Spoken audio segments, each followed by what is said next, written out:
let's let's go to our esteemed Honorable Paul Hellyer of Canada. We would give you 20 minutes, sir.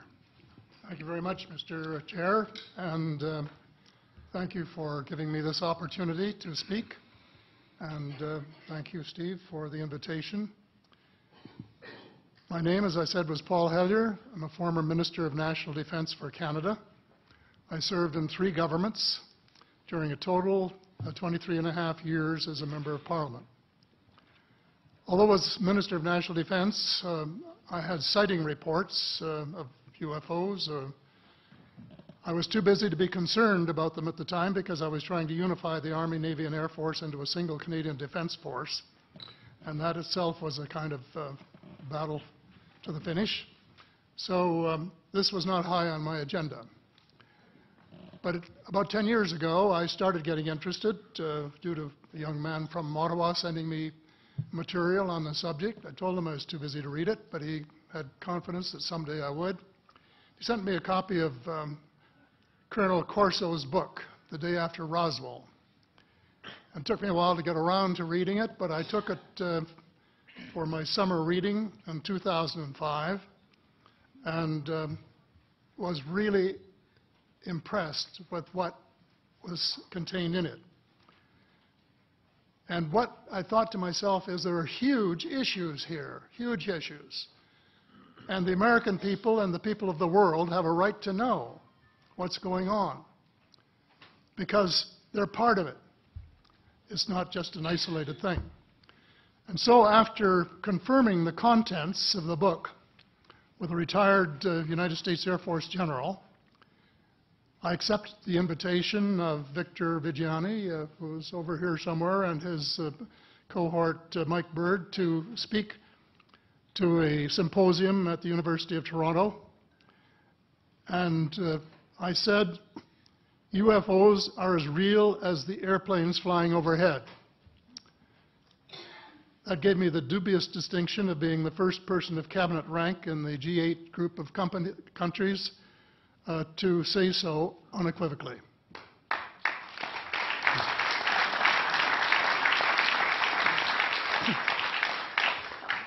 Since then, I've learned a lot from many sources, including a number of the fantastic witnesses that we have heard these last 4 days. They were so outstanding, I was just really blown away with them, the amount of information that was available.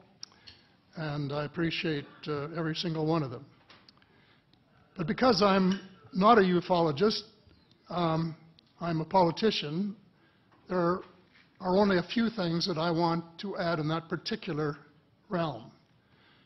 First is that about in the 1960s sometime, it was a flotilla of UFOs headed south that crossed into NATO territory in Europe. And the Commander-in-Chief of the Supreme Allied Headquarters in Europe was naturally very shaken. Fortunately, or maybe divine providence, before the panic button was pushed, the flotilla turned around and headed back north. Obviously, they had thought maybe they were Russian and they were very concerned about it. Anyway, an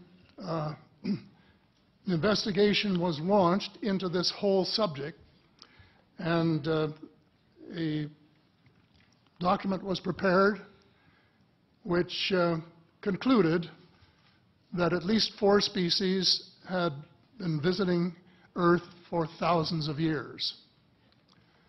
And this is my own view at this stage as well. So, except for that, there are just a couple of things that we've talked about that I'd like to refer to.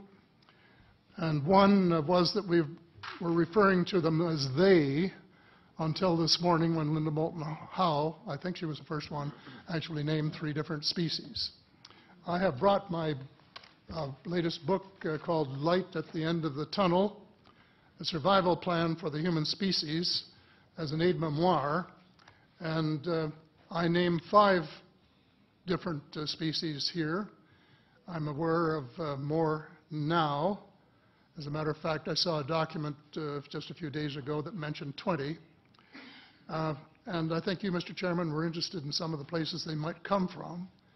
And I have in here Zeta Reticuli, R-E-T-I-C-U-L-I, Reticuli, the Pleiades, Orion, Andromeda, and the Altair star systems. So I don't think we can any more refer to them as they, because they're not an amorphous mass. They are different species and consequently may have different agendas. I don't think we can say that they all have the same agenda any more than we could say that the United States, China, and Russia had the same agenda. Our real interests may be very similar, but as of now, our perceived interests are still quite far apart. One more observation before I begin what I want to say, and that is that we spent quite a bit of time talking about the 66-year-old cadavers.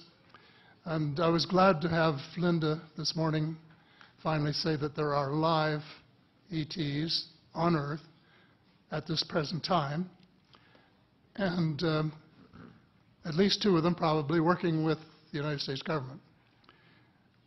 The other species that I learned about not too long ago was called the tall whites.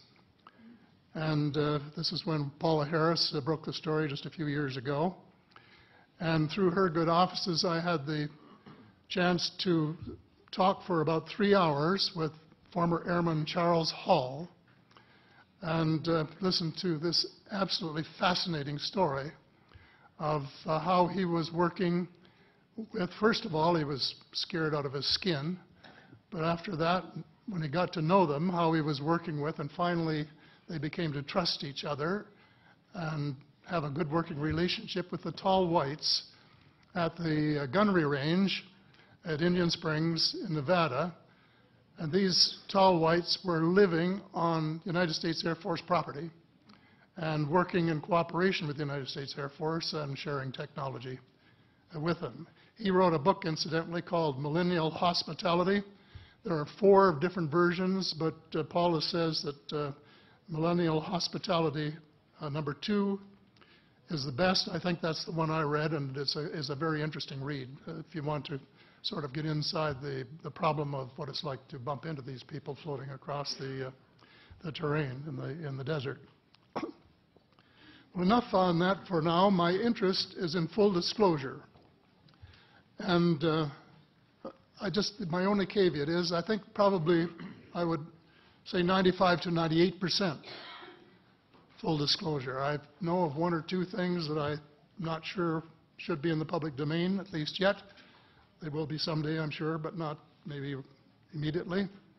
But just as children survive the idea of the Tooth Fairy and Santa Claus when they become adult, I think that tax-paying citizens are quite capable of accepting the new and broader reality that we live in a cosmos teeming with life of various sorts. The fact that some other civilizations are more advanced than we are may be humbling, but that could be a necessary step in our survival.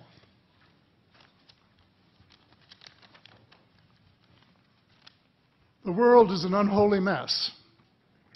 We have at best until the end of this decade. In my book, I said we have 10 years to stop global warming if we don't want it to be beyond the point of no return. 2 years has gone past since it was written, so I say we have until the end of the decade to arrest global warming.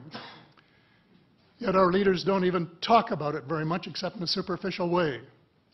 They appear to be more interested in starting wars to control more oil and, in effect, prolong the gravity of the threat. Of course, even if they took the problem seriously, they wouldn't have the finances to finance the transition from oil to the clean economy, to clean energy, because we have an infinitely silly banking and financial system in the Western world.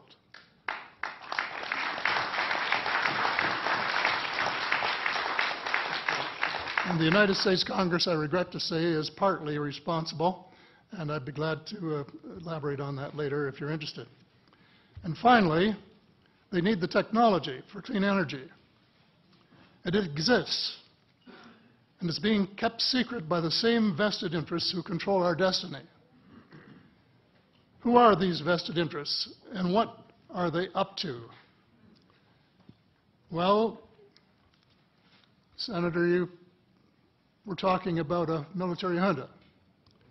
In my opinion, that is true, but I have broadened and deepened the definition to cabal, and the cabal comprises members of the Three Sisters: the Council on Foreign Relations, the Bilderbergers, and the Trilateral Commission, the International Banking Cartel, the Oil Cartel, members of various intelligence organizations, and select members of the military junta, who together have become a shadow government of not only the United States, but of much of the Western world. The Council on Foreign Relations is the oldest of the Three Sisters, and